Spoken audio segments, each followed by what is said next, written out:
meu amorzinho, tudo bem? Quero falar com você sobre o conto Seminário dos Ratos, de Lígia Fagundes Telles. Mas a primeira coisa que eu quero chamar a atenção para você é o seguinte: aqui nós vamos analisar o conto Seminário dos Ratos, que é o último do livro Seminário dos Ratos. Agora, se você estiver interessado na análise do livro, então consulte este videozinho aqui do nosso canal. Ainda assim, mesmo havendo uma diferença, uma coisa é o conto, outra coisa é o livro, você pode perceber que existe uma coerência entre essas duas obras, né? Porque existe, na verdade, essa relação do todo e da parte. O conto vai seguir a lógica do livro, que é desenvolver a tal da literatura fantástica. Mas o que é isso? Literatura fantástica? É aquela narrativa que desafia a lógica convencional, aquela lógica com a qual nós estamos acostumados, o que acaba provocando um estranhamento. I have a bad feeling about this. Isso mesmo.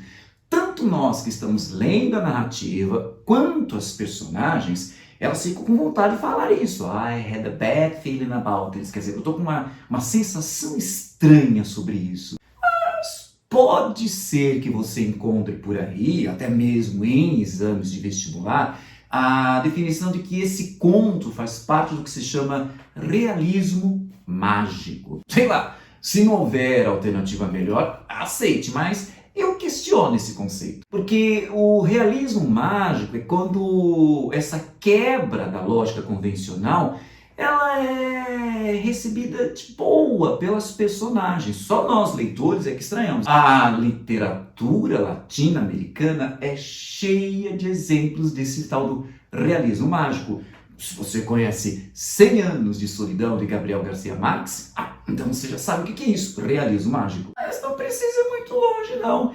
Aqui no Brasil nós já tivemos um exemplo disso. É só lembrar a novela, não que eu seja noveleiro, né? A novela Saramandaia, que teve uma primeira versão em 1976, lembro muito bem dessa versão, e uma outra mais recente em 2013. Aliás, confessando, eu morria de medo dessa versão de 1976, porque ela desafiava a lógica. Veja, nós tínhamos, na versão de 1976, eu lembro muito bem, um homem que voava, né? Uma mulher, a Dona Redonda, que explodia de tão obesa que ela era, um sujeito que assoava o nariz e saía formiga no lenço dele. Ou então, nessa versão mais recente, 2013, nós tínhamos uma personagem que tinha nos pés raízes mesmo, raízes de árvores, de planta. Se bem que eu achei muito estranho em 2013 aparecer uma obra desse tipo.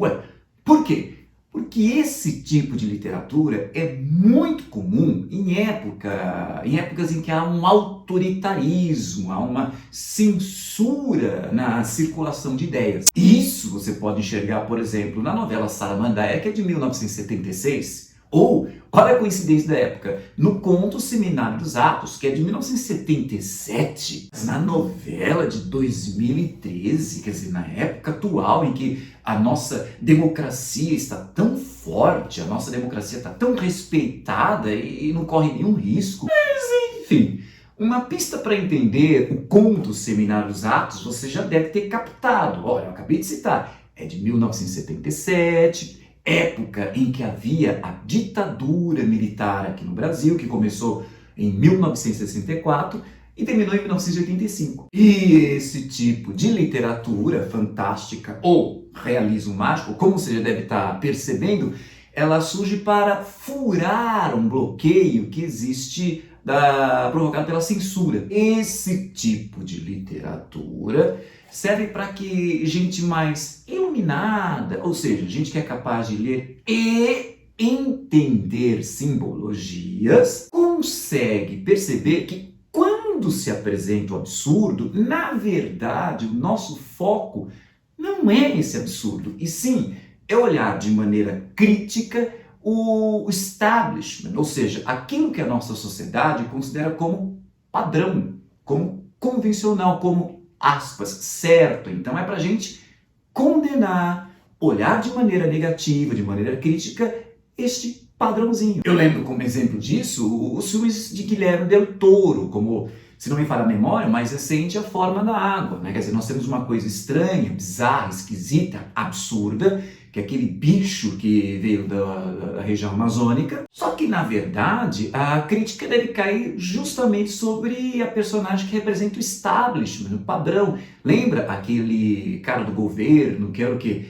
Era um homem branco, heteronormativo, que no fundo era o mais tosco, o menos humano da história. Lembra daquele episódio da concessionária em que ele ouve uma conversa do vendedor e acaba se conversando nessa conversa, que o vendedor fala, olha, se você comprar este automóvel nesta cor que está na moda, você vai passar qual imagem para os seus amigos? De que você é uma pessoa vitoriosa, de que você é uma pessoa de sucesso. Oh my God!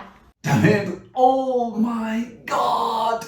Eu já ouvi essa conversa por aí. Eu estou me lembrando de uma diretora de marketing de uma grande montadora que declarou que quando uma pessoa tem uma varanda gourmet e uma SUV, ela demonstra que é alguém de sucesso, alguém que conseguiu se realizar na vida. Quer dizer, isso é muito tosco, né? Você achar que a realização pessoal vem por isso apenas, me faz lembrar aquela cena de novo daquele cara do governo dirigindo. Ele comprou um automóvel, então ele está dirigindo aquele automóvel, ele se sente o todo e o cara com aquele dedo podre que ninguém aguentava mais. Então esta lógica narrativa, né, para você estabelecer uma crítica à sociedade, você acaba vendo aqui no conto Seminário dos Ratos. É por isso que você vai ter que fazer o mesmo esforço interpretativo como fizemos em A Forma da Água.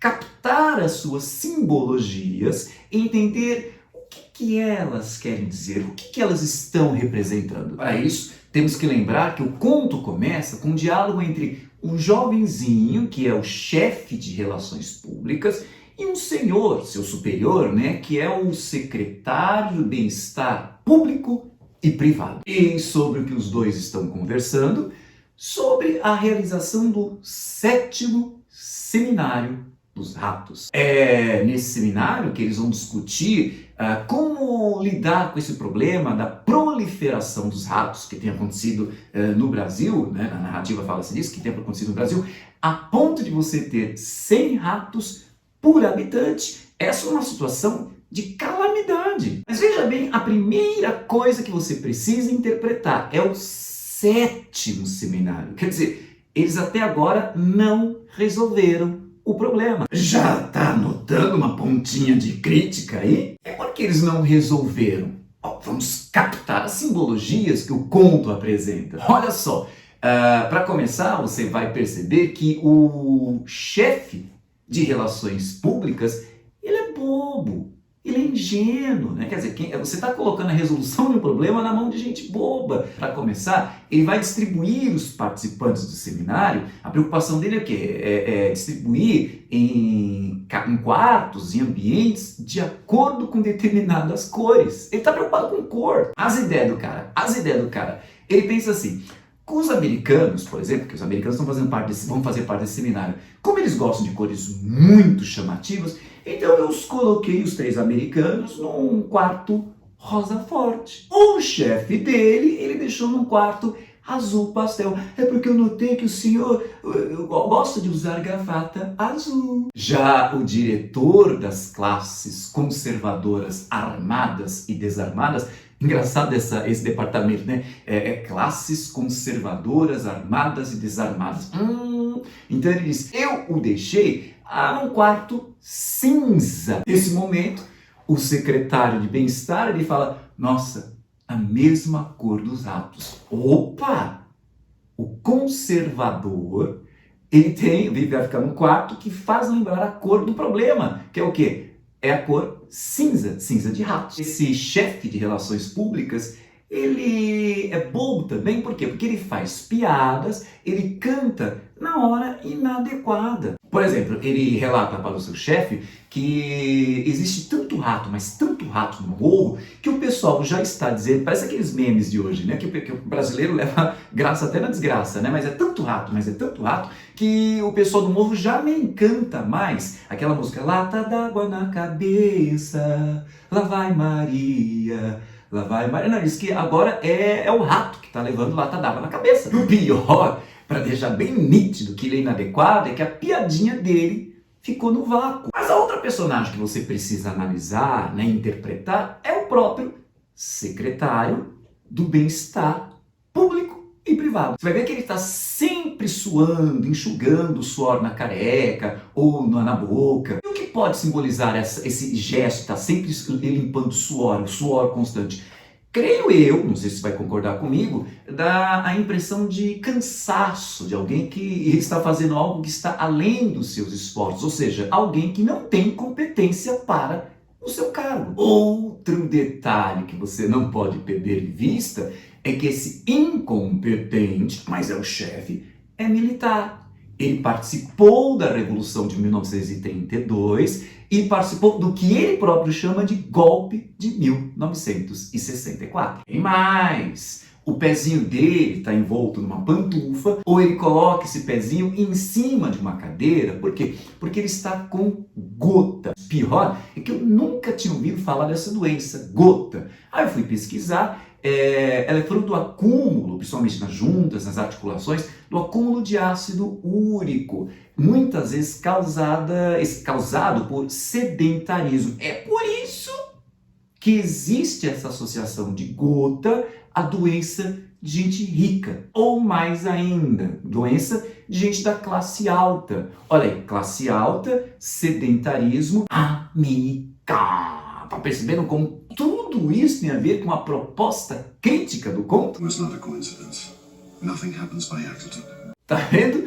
É como bem diz Qui-Gon Jinn, nothing happens by accident. Quer dizer, nada acontece por acidente. Ainda mais num texto literário. Então, você já está vendo quem são essas pessoas que têm a responsabilidade de resolver um problema social? Mas sabe o que é pior? Onde é o local em que vai se realizar este 7º Seminário dos Ratos? Num lugar distante de tudo. Tá vendo a alienação desses responsáveis pela sociedade? Quer dizer, eles estão ali distantes de tudo, como se tivessem dado as costas para o problema, porque não seria mais adequado resolver o problema lá dentro dele? O pior, nesse lugar distante, eles ocuparam um casarão abandonado, gastaram rios de dinheiro para reformar esse casarão para receber o Seminário dos Ratos. E quando, na verdade, eles poderiam muito bem aproveitar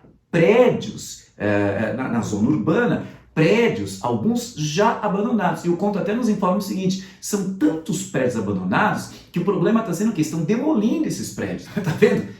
Que povo sem noção. Agora, sabe o que é pior ainda? Essas críticas que eu estou fazendo, na verdade, já estão saindo na imprensa e o chefe de relações públicas é quem relata para o seu superior. Quer dizer, ele já tem conhecimento disso. E sabe o que eles dizem em relação a essa crítica? Essa imprensa marrom, demagógica, de esquerda, sempre trabalha contra o país. Tá passada? Menina, tô passada mesmo. Como esse conto é extremamente atual. Ou então, o Brasil não mudou nada. Pior ainda é que estão falando mal da imprensa, mas precisam dela, porque eles estão muito preocupados com a repercussão que esse seminário vai ter e até uma preocupação em se criar um clima, né, uma atmosfera sobre esse evento. O chefe de relações públicas, ele diz que a preocupação é soltar as informações aos pouquinhos para instigar a curiosidade do público, né? Então até a primeira informação está tudo sob controle. Aí no final eles vão pagar um jato para trazer toda a imprensa, todo mundo para ver. Quer dizer, o final desse seminário vai ser uma apoteose, um sucesso total, um espetáculo. De novo você vai se perguntar, esse povo realmente está preocupado em resolver o problema? Já que eu toquei na palavra povo. Você lembra o que o secretário de Bem-Estar Público e Privado disse justamente sobre esta palavra? Ele disse que o povo é uma abstração, só passa a existir quando a imprensa denunciam problemas, crises, como por exemplo essa proliferação de ratos. Aí aparece a imprensa noticiando que os ratos estão, mordendo os pés das criancinhas, os ratos estão expulsando até os moradores das favelas. E olha a falta de noção desse secretário do Bem-Estar Público e Privado. É que ele fala, por que não arranjam como solução o que foi feito no Egito? Vamos colocar os gatos para perseguirem, matarem, eliminarem esses ratos. Sem noção porque, conforme disse o chefe de relações públicas, mas não existem mais gatos, porque a situação está tão crítica, né, que o povo está tão pobre, está tão cheio de dificuldade, que já comeram todos os gatos. E o pior é que esse jovenzinho tão sem noção, o que ele fala? A piada fora de hora, né, fora de ocasião. E dizem que é gostoso carne de gato. Tanto é que, repito, é o 7º seminário. Quer dizer, 6 já rolaram e nada foi resolvido. Além disso, o secretário de Bem-Estar, né, Público e Privado, ele está muito preocupado. Mas tem americanos aqui? Por quê? A preocupação dele é... Não podemos mostrar para os estrangeiros os nossos problemas. Isso tem que ser escondido. Eu, por exemplo, eu estou com um problema de gota no pé, mas até agora não apareci. Não quero que me veja com esse problema. Amanhã, quando começar esse seminário, eu vou fazer um sacrifício de calçar um papatinho e participar do seminário. Além disso, a grande preocupação desse povo, tá vendo? Não é nem resolver o problema, é como é que foi o coquetel e agora, que foi muito bom, né? Foi muito bom. E agora, como é que vai ser o jantar? E o nosso jovenzinho, mas o jantar está super bem preparado, vamos ter lagosta. O Brasil cheio de problemas e a grande preocupação é garantir lagosta.